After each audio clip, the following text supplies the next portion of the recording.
from the great state of New York. She's Senator Kirsten Gillibrand. Her vision for America is one where quality and affordable health care is a right. Public education is strong, regardless of the block you grew up on. She aims to restore integrity and courage to the White House. She's rejecting corporate PAC and federal lobbyist money and has disavowed individual super PACs. Ladies and gentlemen, open your ears. I'm proud to bring to the stage candidate for President of the United States, Senator Kirsten Gillibrand. I do my hair toss, check my nails. Baby, how you feeling? Hair toss, check my nails. Baby, how you feeling?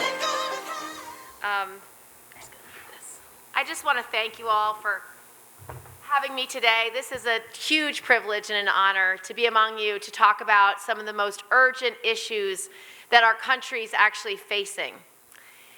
And as a way of introduction, if you want to know anything about me, if you tell me something's impossible, then I'm definitely going to get it done. I've done that every part of my life, every step in public service. When I first ran for Congress in 2005, I asked a pollster, a friend of mine, whether I could win this 2-to-1 Republican congressional district in upstate New York. He said it was impossible. He said, there are more cows than Democrats in your district. You actually can't win it. The only person who thought I could win this district was my mother. And that tells you a lot about my mother. My mother was one of only 3 women in her law school class. She was one of the first female lawyers in Albany. She was at the forefront of gay rights as a lawyer in Albany, helping gay couples buy homes, leave wills to each other, adopt children. She was a fighter. By the time she was my age, she was actually a 2nd-degree black belt in karate. My mom was somebody who, of course, cooked our Thanksgiving turkey, but she also shot the Thanksgiving turkey. So I was raised in a family of very strong women. My grandmother, no doubt, who raised my mother, was also very strong. She was a woman who worked every day of her life as a secretary in our state legislature, and she recognized 75 years ago that women had very little say in politics. But she spent 50 years, 2 generations, organizing women to get involved in politics so that their voices could be heard. And frankly, you couldn't get elected in Albany without the blessing of my grandmother and her lady friends. So I grew up in this family of strong women who taught me to never give up, to be bold, to be brave, and that nothing was impossible. So I ran for Congress, and I actually won. I was the first person to win that district in 40 years, and it hadn't been Democrat only once before, right after the Nixon administration. And so I did the impossible. I ran again, and the Republicans said, she won't win again. We'll run a perfect candidate, a self-funder. Well, I beat him by 24 points. And I've never lost that congressional district since as a senator from New York. So I take on the fights that other people won't and actually win. When I became a U.S. Senator, I was asked to lead the 9/11 health bill. And it was a bill that was dead on arrival. It had languished in the House for 7 years. No progress after 20 hearings. It never even been introduced in the Senate. Had never had a hearing. And so when I get back to my office after being given this responsibility, my chief of staff says, you know, Kirsten, you actually can't pass that bill. No one will ever help New York. And I said, why would you start there? Let's do the 10 things it would take to actually pass the bill. And we did. We had the hearing. We introduced a bill. I found a Republican co-sponsor. We marshaled the legislation. We had help. We had Jon Stewart spent 2 whole episodes on the 9/11 first responders. We had CNN and MSNBC, but what we really didn't have was Fox News. So I went into the lion's den, and I went into Fox News and said, you say you're the party of first responders. Why aren't you helping us? And I got Fox News. When we finally passed the bill last week, making this bill permanent for our first responders, we accomplished what people said was impossible.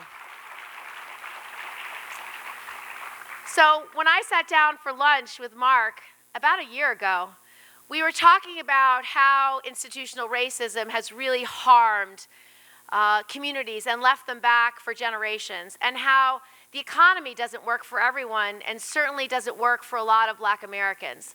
And then we talked about these ideas about what does urban renewal actually mean, and how do we create jobs for those who are left behind, and how do we make sure that we deal with systemic racism that's actually generational in our economy and in transportation in particular. We know what happened in New York State. We have communities that have been cut in half because highways were built by people like Robert Moses, really dividing communities so that the economies there don't grow, having bypasses that go straight to the suburbs, making it easy for people in the suburbs to get to work, but not easy for people in communities, and particularly communities of color. So we got to work on how we would actually challenge these issues of systemic racism in the economy and in transportation. So when people say it's impossible to tackle institutional racism or systemic racism, or it's impossible to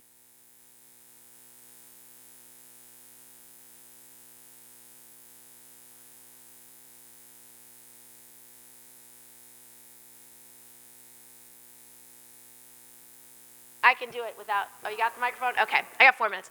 So, I got 4 minutes. I don't want to take up too much time.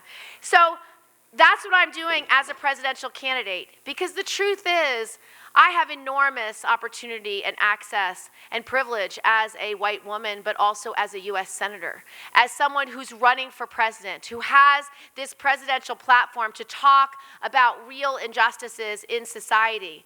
And I believe as president, I can actually win and actually accomplish what hasn't been done in generations before. And you do it by having a very broad-based, aggressive platform about how to deal with injustices across every aspect of society. Because we see it in healthcare, we see it in education, we see it in jobs in the economy, and we see it in our criminal justice system. So I'm about to announce today a broad-based piece of legislation called the Build Local, Hire Local Act. And this is based on what Mark and the Urban League has worked on for the Main Street Marshall Plan.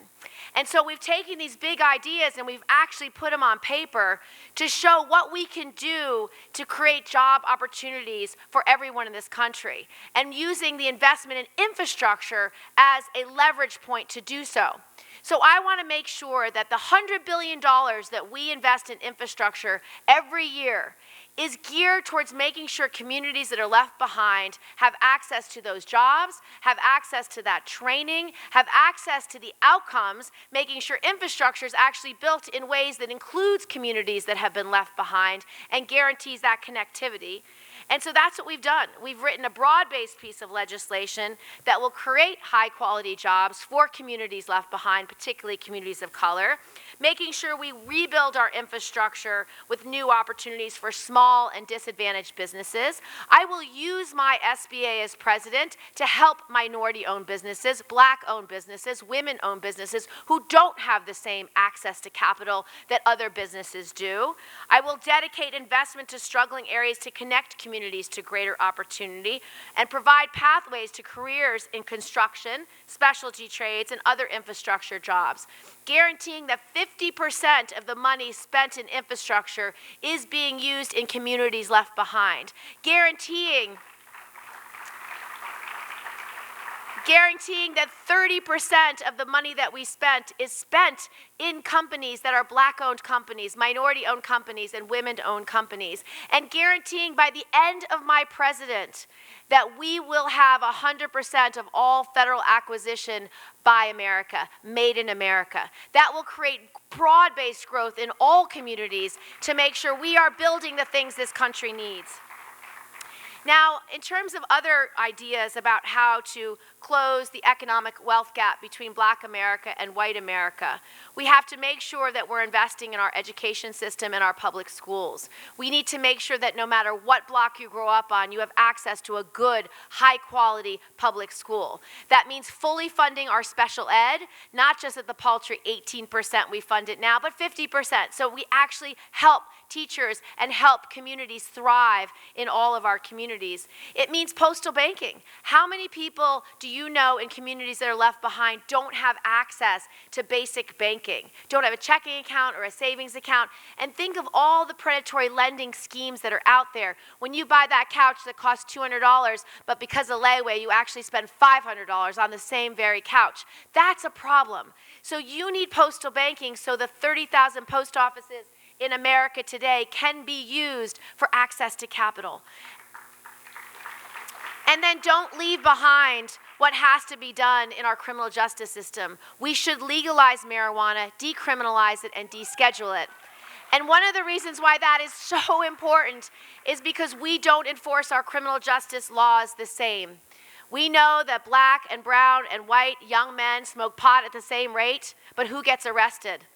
Young black men, young brown men. They are the ones that are arrested, and then if they have to post bail, which we should get rid of cash bail entirely, they cannot afford it, and then they miss their job the next day. And they start this cycle of poverty where they now have a criminal record, they have a criminal conviction, they might be denied opportunities, they might be denied housing, all because they're the ones that were prosecuted because they smoked pot with their girlfriend.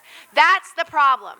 And so decriminalize it, but then expunge all those records, but then when you are actually going to legalize in it, a stake in it. Why should Wall Street get the money every single time? Make sure black-owned businesses can own marijuana growers, can own distributors, own businesses, so this new industry you have a piece of. And then because you've legalized it, when you take all that tax money, reinvest it in the community that was disproportionately harmed by how you actually enforce the criminal justice laws. So that's it. You have to look at every problem uniquely for how does it affect black America? How does it affect brown America? How many families are left behind by decades, generations, and 100 years of institutional and systemic racism? As your president, I will take on this battle as if it was my own. It is my responsibility as a white woman standing here today running for president to take on your battles as if they were my own. That is my promise to you.